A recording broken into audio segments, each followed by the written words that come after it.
Good afternoon.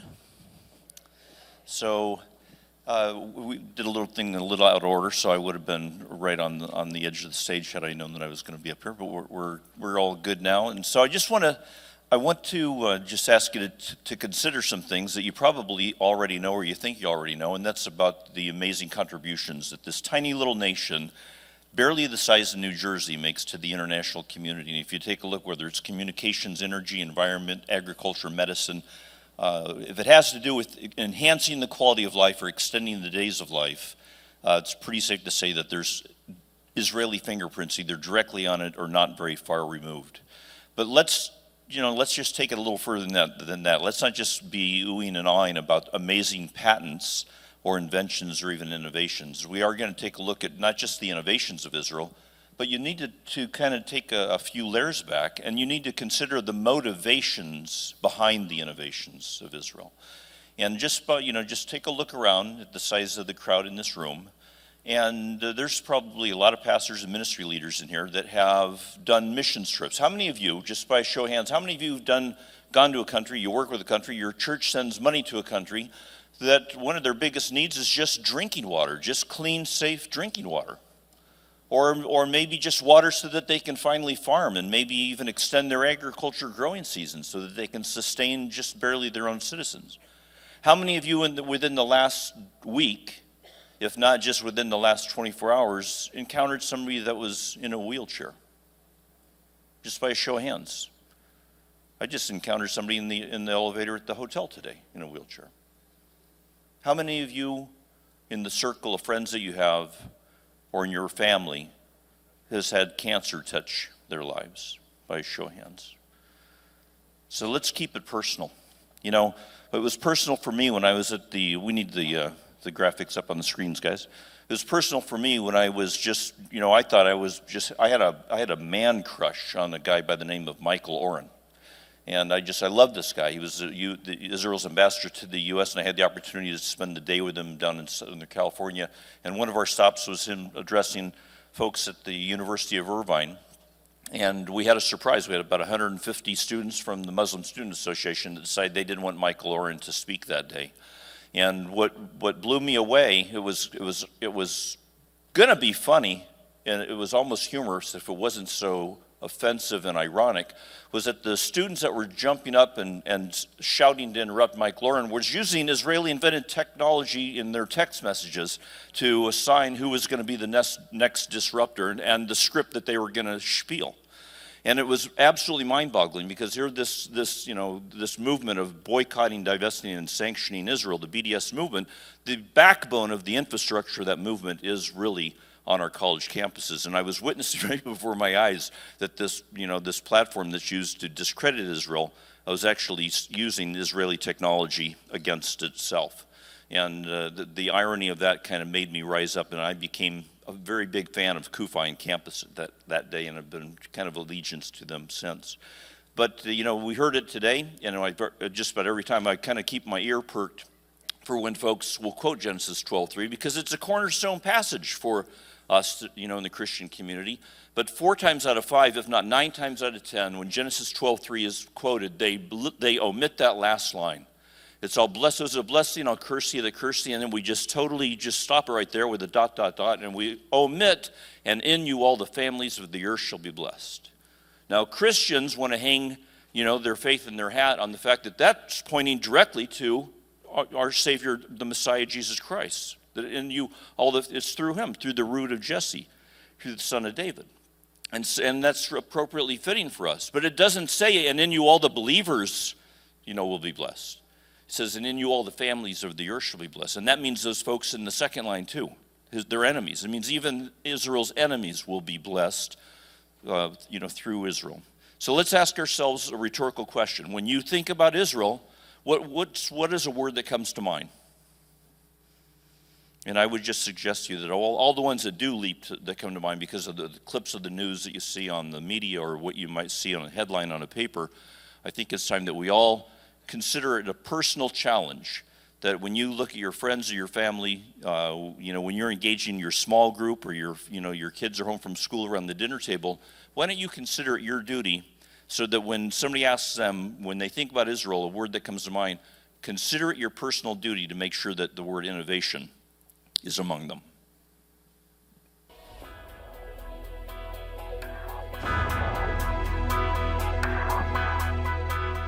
When you look at the NASDAQ, companies are listed from around the world. There's one country, though, that truly stands out, and that is Israel. Israel is the fastest growing, one of the most dynamic, entrepreneurial, and innovation-based economies on the planet. The sky is the limit for inventors in Israel. Israel has been a remarkable achiever in terms of technological innovation. Israel has developed some of the world's leading technology. Even if you don't live in Israel, chances are you have something that was made here. If you just look at it on a daily basis, how much stuff do you use in your daily life that has its origins in Israel? It's rather remarkable. Many of the microprocessors invented by Intel were designed in Israel. Nowhere in the world outside of Silicon Valley will you find more technology startups. People come from all over the world to look for Israeli technology.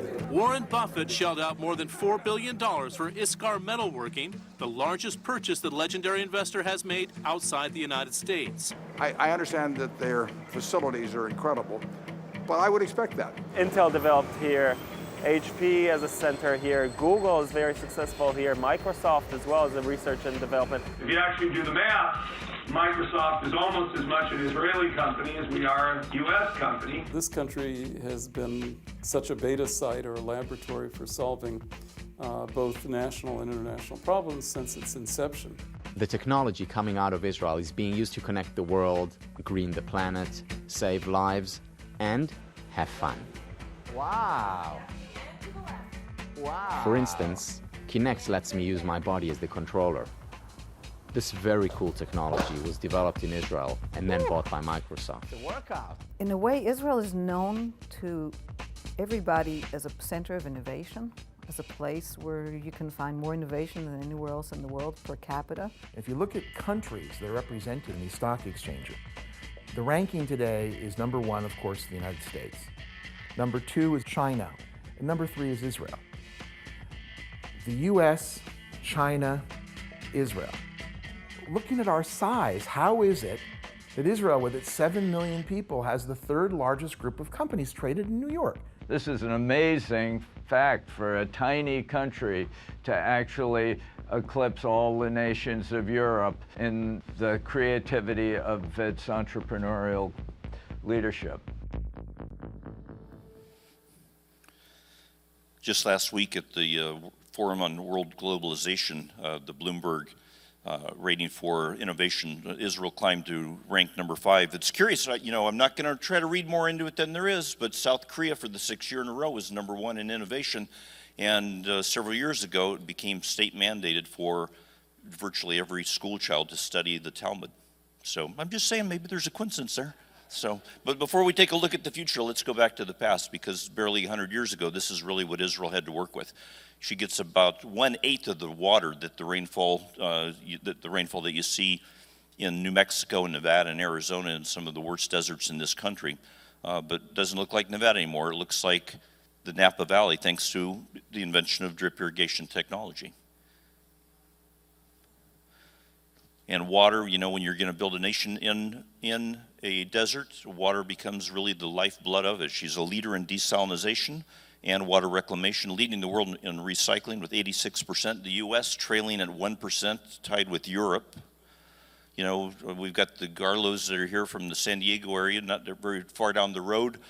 From them is the Poseidon water desalination plant in Carlsbad, California. Right in the peak of California's worst drought in recorded history.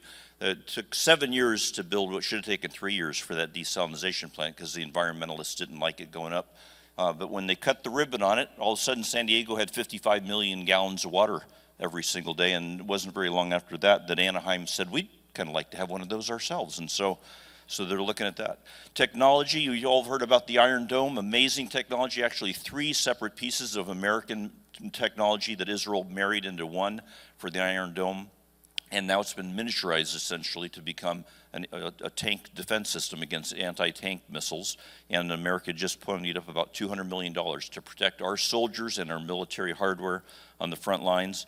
The technology that Israel's developing, as Elliot said earlier today, he can't tell you what it is or he'd have to kill you. When it comes to do with trying to crack the code on the terror tunnels. And part of that technology is how do you communicate, amongst soldiers in those terror tunnels. You all know what happens if you drive into a tunnel. You all know what happens when you pull into a parking garage. All of a sudden your GPS or your cell phone doesn't work anymore. Well, that's exactly the same thing that happens when you go into a terror tunnel. But Israel cracked the code. They were able to develop a relay system so that one phone will become like a cell tower for the next one, and you can actually bring your cell system into the tunnel with you, and that's exactly what happened in Thailand last July when we had that soccer team of teenagers that were stranded. They climbed in and they went on an excursion. All of a sudden the water rose. They were trapped in there. Nobody knew how to get in there. Nobody knew how to communicate with those that were going in there. Enter in Israel. Israel brought the technology that was actually the catalyst that brought that saving grace that day.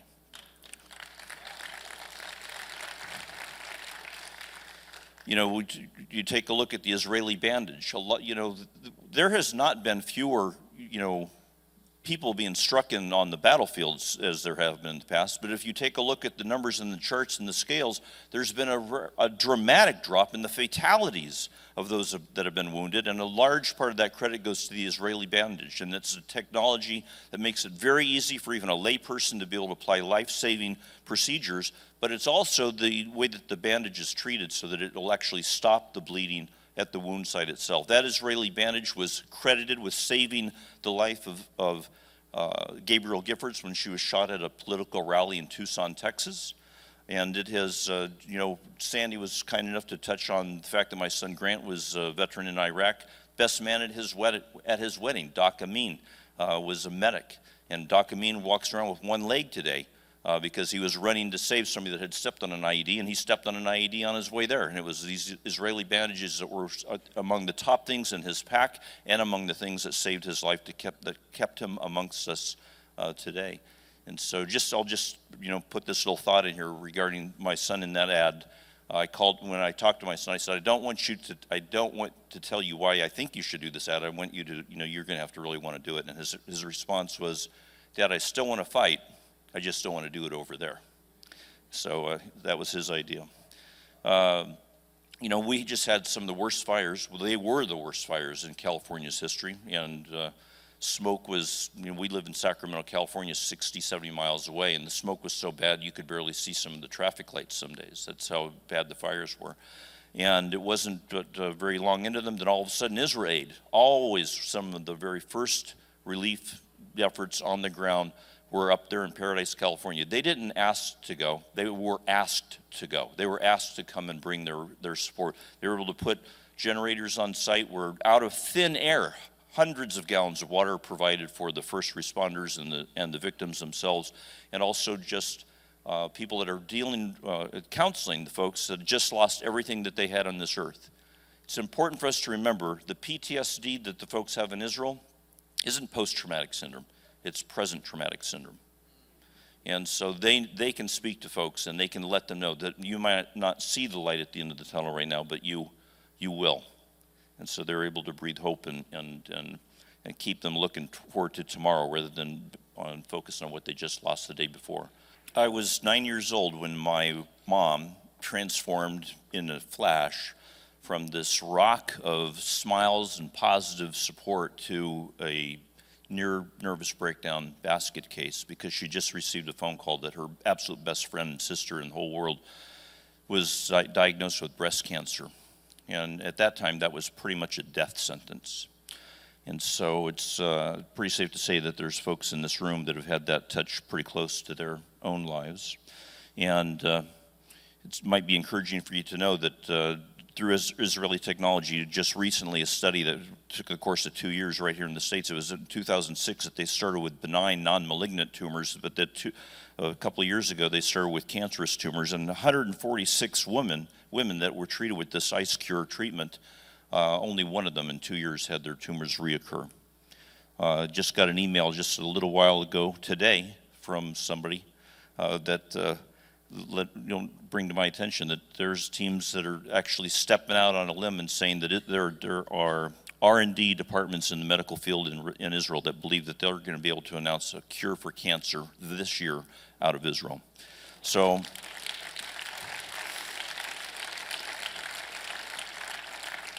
just write down, make a note, 21C, no camels, just subscribe to those websites, go so that you can arm yourself. We're not here to impress you with the amazing, countless, inventory of things that Israel is contributing to the world. It is really to underscore the fact of the absurdity of the request to boycott Israeli products.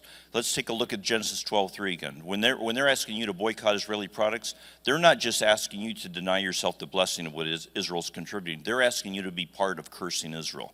That is the epitome of evil to do something like that. So thank you for letting me share that with you. Hope be encouraged. And equip yourself and arm yourselves, because when people ask you to support the BDS movement, pull some of these things out of your pocket and let them try to explain the value of that. So thank you, Sherry. God bless y'all.